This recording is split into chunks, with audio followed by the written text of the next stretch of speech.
Hi friends, welcome to our YouTube channel Nagaraj Academy. The main aim of this lecture is to discuss about the TSPSC General Studies previous year questions in a very detailed manner. If you like the content of our channel, then please do like, share and subscribe our YouTube channel and don't forget to press the bell icon button.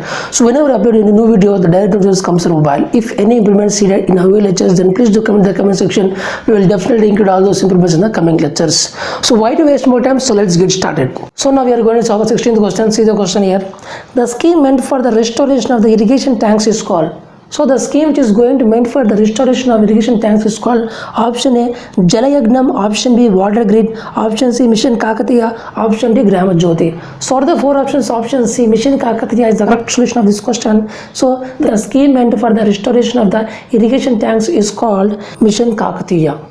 So let's discuss something more facts about this one. So now we'll discuss some of the important facts of the Mission Kakatiya. So Mission Kakatiya is basically called as the Mana Uru Mana Cheru, means in English we'll translate it as our village and our lake. So therefore this mission is nothing but is a tribute to the Kakatiya rulers, because at that time the Kakatiya rulers has built lot of lakes and tanks for the agriculture in the Telangana state. So that is the reason this mission is called, this Mission Kakatiya is a tribute to the Kakatiya rulers. So basically this is the first program which is taken by Telangana government after the formation. Means after coming to power, this is the first program which is taken by the Telangana government, and after coming to power in June 2014. So it was basically established in the 12th March 2015, and this project comes under the Minister of Irrigation. So the minister is T.R. Rao.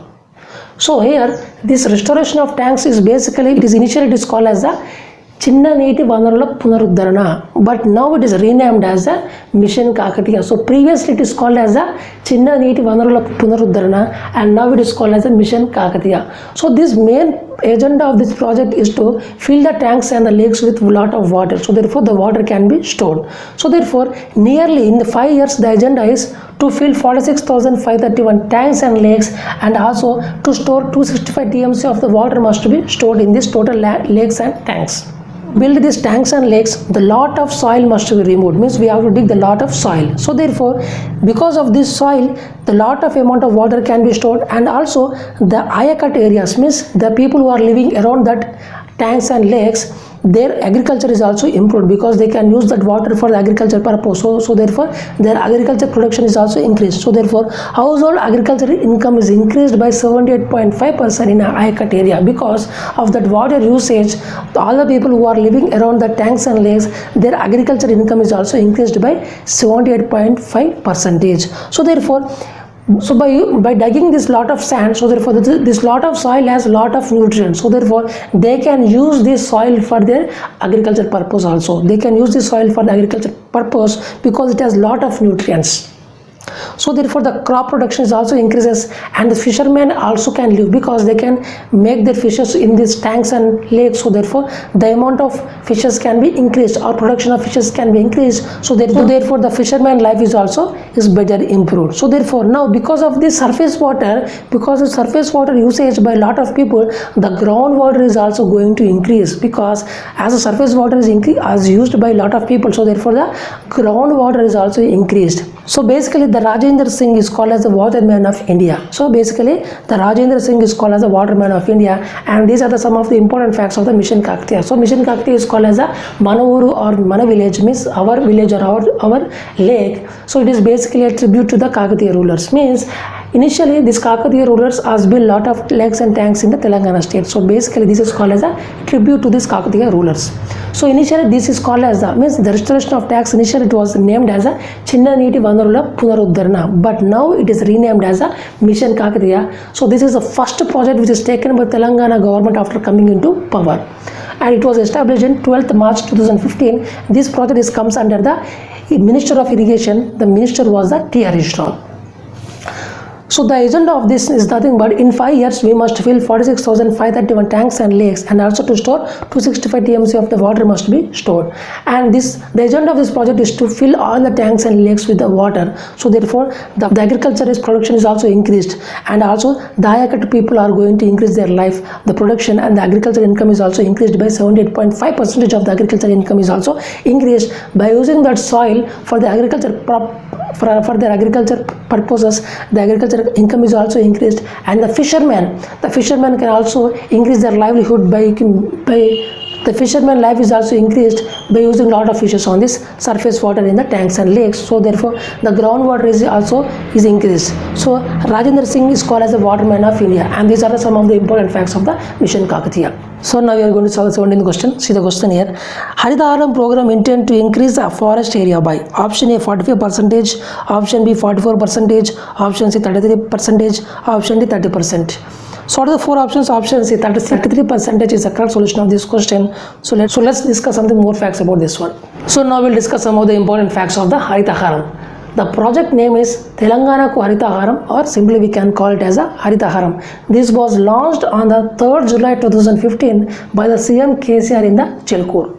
So this was launched by the CM KCR in Chilkur on the date 3rd July 2015. The agenda of the main aim of this project is to increase the 24% tree cover to the 33% tree cover, because here after formation of the Telangana, the forest area in Telangana has decreased to a huge quantity. So therefore, to increase the amount of tree cover or the forest area in the Telangana, so therefore this project was initiated or launched. So therefore, to increase the amount of forest area or the green area in the Telangana, this project was initiated. So initially in Telangana, after formation, there is a 24% tree cover. So therefore, this project was launched, so in order to make it as a 33% tree cover, and the budget for this project is 550 crores. So now we are going to solve the 18th question. See the question here. Name the first state to introduce Lokayukta. So name the first state to introduce Lokayukta. Option A Maharashtra, option B Odisha, option C Rajasthan, option D Andhra Pradesh. So all the four options, option A Maharashtra is the correct solution of this question. So let's discuss something more facts about this one. So now we'll discuss some of the important facts of the Lokayukta. So Lokayukta meaning is called as a civil commissioner, means it is nothing but it is an anti-corruption organization in Indian states. Means each state want this organization, means anti-corruption organization, each state want this one. So therefore they can control the corruption in the each states. So basically Odisha is the state which it was the first state to pass this act in 1970, but this act was applied from the 1983. Means in the 1983 this organization, this anti-corruption organization in this Odisha state was established in 1983, but the act was passed in the 1970, but the organization was established in the 1983. So therefore we can conclude that this is the first thing. The Lokayukta was it was established in the Maharashtra in the 1971. In the 1971 only this organization, this anti-corruption organization was established in the Maharashtra in the 1971. And the second, it was established in the Odisha in the 1983. But the act was passed in the 1870, but the organization came to applied in the 1983. So therefore here, thirdly, it was established in the Rajasthan state. So therefore, each state want this organization to control the corruption. So therefore, we can conclude that here Maharashtra, so presently this Maharashtra Lokayukta is the very weakest one because of lack of funds and lack of power, and due to sort of politics, this is considered as the very weakest. And but the Karnataka Lokayukta is the very strongest Lokayukta in the Indian country. So therefore here the chairman of this Lokayukta, he cannot be transferred or he cannot be dismissed, but he can only be removed by the process of impeachment process in a particular state assembly. In the same as the president also, president can only be removed by the impeachment motion. So in the same manner, the chairman of this state Lokayukta can only be removed by only the impeachment process in the state assembly. So therefore we can conclude that the chairman of the Lokayukta cannot be dismissed or transferred by the state government. He is only removed by the impeachment motion in the state assembly. So therefore he has to get the large amount of major votes. By that process only he can be removed, but he cannot be transferred, or he cannot be dismissed, or he cannot be transferred. So therefore we can conclude that this Lokayukta is called as it is an organization. It is going to control the corruption in the Indian states. So each state want this corruption control. So therefore they can control the corruption in the each Indian states. So firstly it was established in Maharashtra, and second it was established in Odisha. But this Odisha has wanted this organization to start in 1970, but this act was only passed in 1970, but the institution or the organization was established in the Odisha in the 1983. So therefore we can conclude that it was established in Maharashtra, second Odisha, and third Rajasthan. So Maharashtra Lokayukta is called as the very weakest because of lack of funds and due to lot of politics. but the Karnataka Lokayukta is very called as a very strongest and the strict Lokayukta in all the Indian states. So now we are going to solve the 19th question. See the question here. The Prohibition of Employment as Manual Scavengers and the Rehabilitation Act was passed in option A 1950, option B 1947, option C 2013, option D 2000. So are the four options? Option C 2013. So in the year 2013, the Prohibition of Employment as Manual Scavenger and the Rehabilitation Act was passed. So let's discuss something more facts about this one. So now we'll discuss some of the important facts of the Prohibition of the Manual Scavengers and the Rehabilitation Act. This act was passed in the 6th December 2013 across the Indian states, but except Jammu and Kashmir, in all other states this act was passed. So therefore, this act is going to say like this: there is no employment for the manual scavengers. Means after this date, there is no employment for the manual scavengers. If you give employment as for manual scavenger, means you are going to have a punishment of 1 year jail and also 50,000 rupees fine if you give this job for the manual scavengers. And this act has included some of the important points. The points are as like this: identity card for the manual scavengers. So for each and every manual scavengers, there is a identity card is also given. And initial cash assistance means for each and manual scavengers there is a given a small amount of money for their lives, and scholarship to children of manual scavengers. So each and every child of these manual scavengers also has to be given a some amount of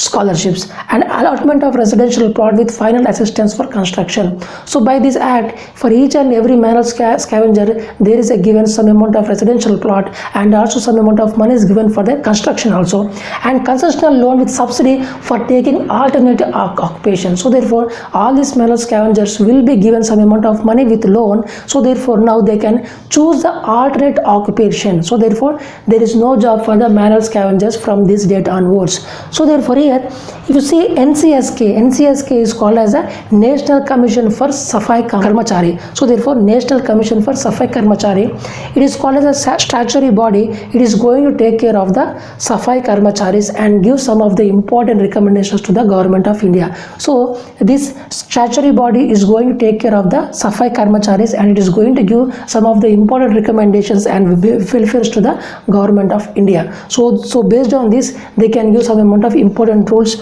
or amount of money to this Safai Karmacharis. So the meaning of Safai Karmachari is nothing but a person who is engaged in manual carrying human excreta or any sanitation work. So a person who is working as a sanitation work or manual carrying human excreta, that person is called as a Safai Karmachari. So therefore this statutory body is going to take care of welfare of the Safai Karmacharis. So now we are going to discuss the last question of this lecture. See the question here: who among the following was behind Nehru's economic strategies? Option A M.S. Swaminathan, option B Paul Able, option C Mahalanobis, option D I.G. Patil. So are the four options. Option C Mahalanobis is the correct solution of this question. So let's discuss something more facts about this one. So now we'll discuss some of the important facts of the Prasanta Chandra Mahalanobis.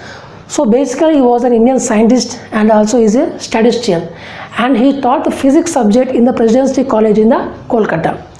So he introduced a lot of statistical and mathematical methods and applied all those methods for the social and economic problems of India. So therefore because of that reason only there are a lot of industries that occurred in the time period of 1950 to 1960. So based on his economic strategies only, in the period of 1950 to 1960, lot of industries came to the India.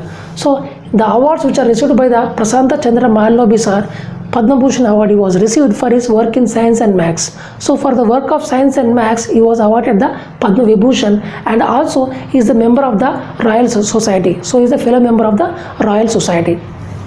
He is considered the father of the modern statistics in India. So he is called as a father of the modern statistics in India. He is also a member. He is also a member of the First Planning Commission of India. So he is also a member of the First Planning Commission of India, and he also founded some of the institutes he also founded, which are the Indian Statistical Institute, National Sample Survey, and Central Statistical Organizations. So all these three institutions are founded by the Prasanta Chandra Mahalanobis. So he basically, see, in the 1950 to 1960, he has developed lot of mathematical and statistical methods under the guidance of the Jawaharlal Nehru. So he developed lot of Nehru-Mahalanobis strategy in 1953 under the guidance of the Jawaharlal Nehru.